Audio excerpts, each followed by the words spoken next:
ready for ice cream weather and frozen custard weather, and we are lucky enough to be sitting here with Jason Denoncourt, who owns Abbott's Frozen Custard. You have two of them. Three of them. Three of them? Yep. Wow, look at you go. Yes. So, tell us about frozen custard first off. Sure. So prior to getting into this, I had never actually had frozen custard myself. Okay. Never really heard of it that much. But what I did was I ended up meeting Brendan and Drew, whose family has owned Abbott's Frozen Custard since 1957. And it was at a time when I wanted to start a business. So we got to talking and looking around for locations, and we found this location. And thought it was the perfect fit. So that's when I started to learn about frozen custard. Okay. The exact same time I started getting into the business. Frozen custard is a little different from ice cream in that it has slightly different ingredients, mostly the same, but there are some pasteurized eggs in there.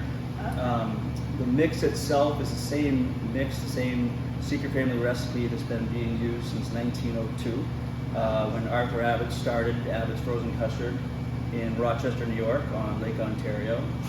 And really it has been the same mix. I mean, the first year or so we perfected the mix, and ever since then we've been using it. I think the big difference between frozen custard and ice cream is that we make it fresh every day. We have a frozen custard machine right there where we make it fresh each morning in small batches. And then make it throughout the day as needed. Ice cream by comparison is sort of the thing you can keep in a freezer and then take it out a week later and scoop from.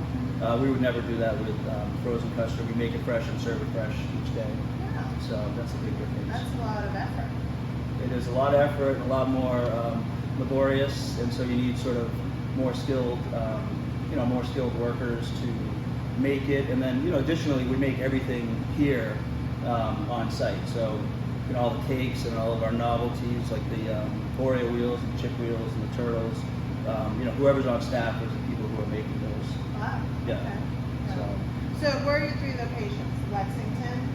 Yeah, so Lexington Center, Arlington Heights, and Arlington Center. Oh. Yeah, so Lexington Center, the old Candy Castle, seemed like a great Good fit. Right. Arlington Heights, we opened up a small sort of pop-up store right across from where the old Brigham's ice cream was. Yeah. So that was there. Nice. Yeah, that was there. Brigham's was there 19 something to 2016, so like a 40 or 50 year run. Right. And then the town was saying, like, generally speaking at public forums that they wanted ice cream in the neighborhood. So we responded to that by opening up a smaller shop there. And then Arlington Center, we opened Patriots Day 2019. So the pandemic must have been hard. Yes.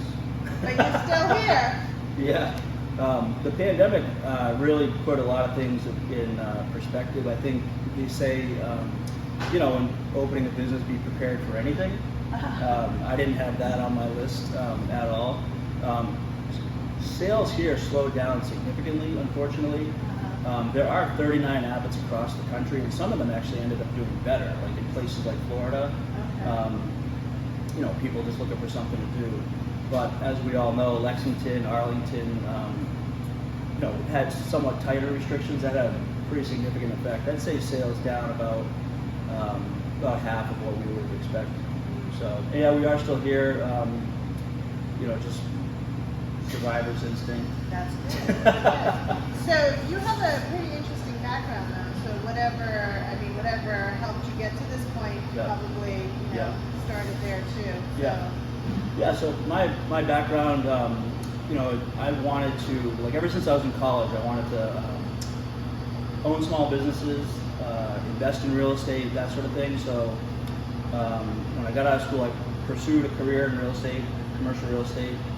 And I was on that track for about 15 years. I had a really unusual circumstance happen in 2014 where my younger brother, he was a year and a half younger than me, he died at 35 years old from a heart problem. And then 4 weeks after he died, I had to get open heart surgery to fix the same thing that killed him.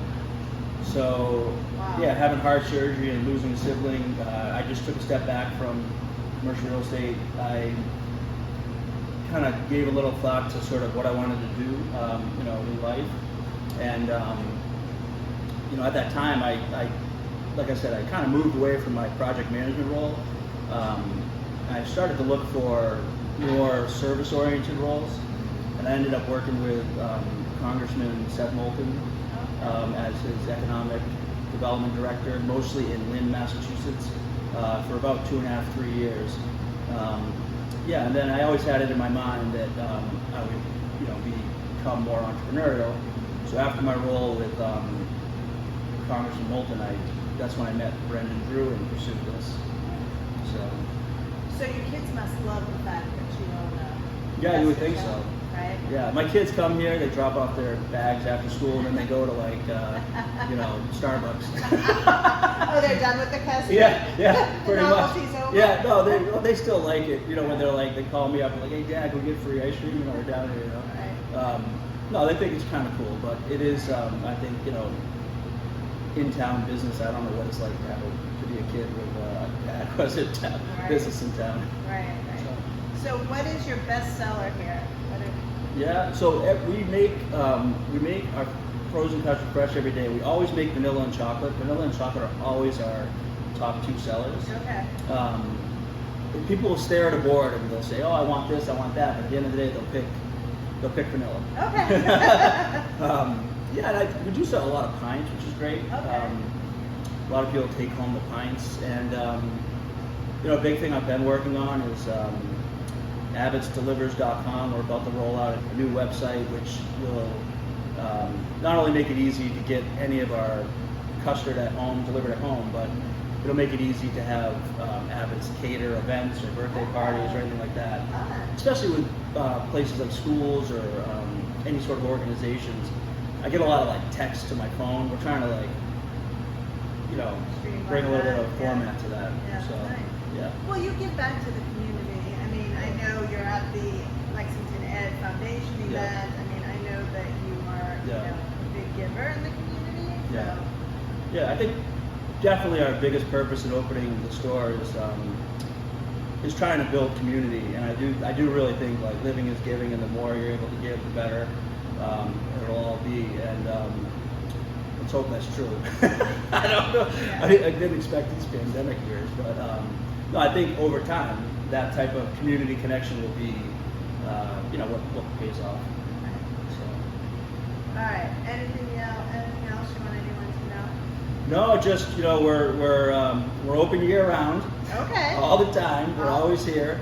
We just put in all these new seats and Very comfy. Yeah, and we have a new walk-up window. I don't know if you noticed I that. didn't notice Yeah, that. so right outside our door. That's fun. Yeah, That's so good. last year went through historical and zoning permitting to Okay. get That was probably hard. to get that. So I think it's the first walk-up window in Lexington Center.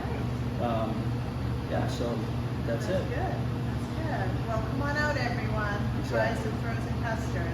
Yeah. Don't wait for the weather to be good. That might not happen. Yeah. Come on out anyway. Yeah, exactly. Thanks for your time. Thank you.